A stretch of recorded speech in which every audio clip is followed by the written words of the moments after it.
Do you ever think that the reason why all the cringy werewolf and fantasy fan fiction is directly because of our childhood trauma? Like, everyone gives shit about like how like, oh, so and so broke through and kidnapped me, oh, I've been sold to One Direction, oh, I've had all these horrible things and I'm just a damsel in distress. But from a psychological perspective, I am worried that the cause of these fanfics and the reason why these fanfics are here it feels like it's overcompensating from a lack of love in childhood. Like, and I really worry that when you have generations of people who are not getting the attention that they deserve and need, well, it's going to cause attachment issues for one, but I'm worried that we are all turning to romantic, well, that's not love, but romantic love as a compensate for all the love that we didn't feel throughout our childhoods. Like, when you look at what a healthy adult relationship is meant to be, it's two people equals doot, doot, doot, doot, doot. The way I see people glorifying romantic relationships, glorifying fan fiction, like holding on to love on social media, it's this big character, big larger than life character. I'm gonna solve all the shit, I'm gonna do all the shit, I'm gonna tell you what to do, weak little submissive. That is a parent-child relationship.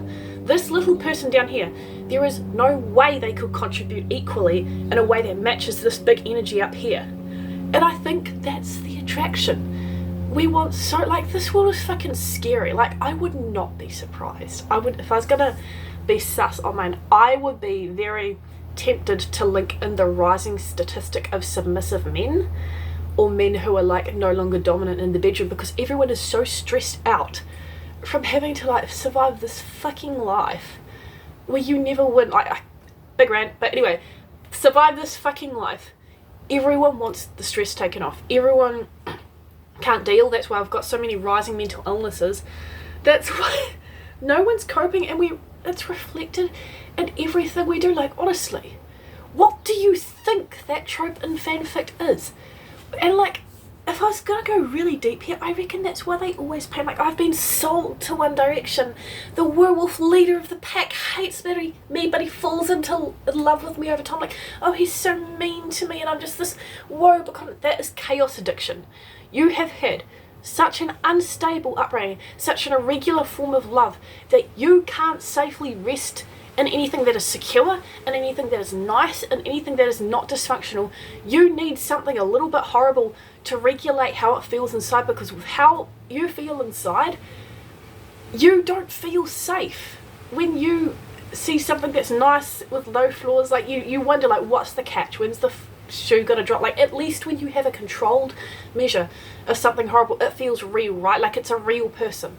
They're not afraid to be like awful to me, so it must be genuine. And then when they do fall in love with you and they start slowly stopping treating you like shit, I've just realized that is why so many girls are anxiously attached, going after dismissive, avoidant guys, because we don't feel like we can safely rest in a healthy form of love. We feel so inherently unlovable because of the insecure style of love. Like, it's so common in child abuse cases. Like, one child will glorify one parent and demonize the other, because a child's brain is actually incapable of seeing both parents as shit. So they always see one as a little bit better, because a child is built to survive, and when they are shown like a horrible thing, their brains don't have the capacity to consider, maybe it's the adults that are shit, maybe I've done something to deserve it, maybe I'm unlovable, maybe I'm and like, girls internalize it, like everyone internalizes it, but like, especially when you look at the gender divide of like how toxic masculinity is like expressed. It's about pushing down the emotions. It's like seeing weak or gay for feeling. That is why so many men are avoidant, because they have been given such a shame-based mentality in regards to staying authentically with the hard shit.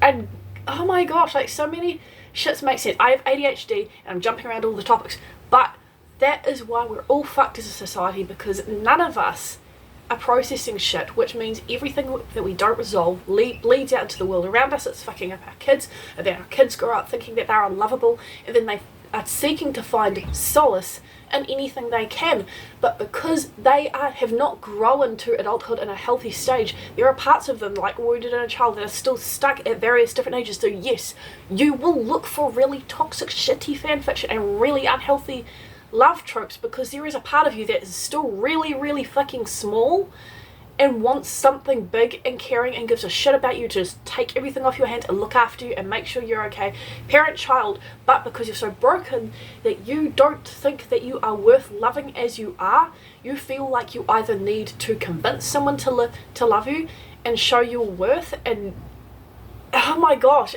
I wish I could voice the words that are in my head. Like, do you see are you picking up what I'm putting down?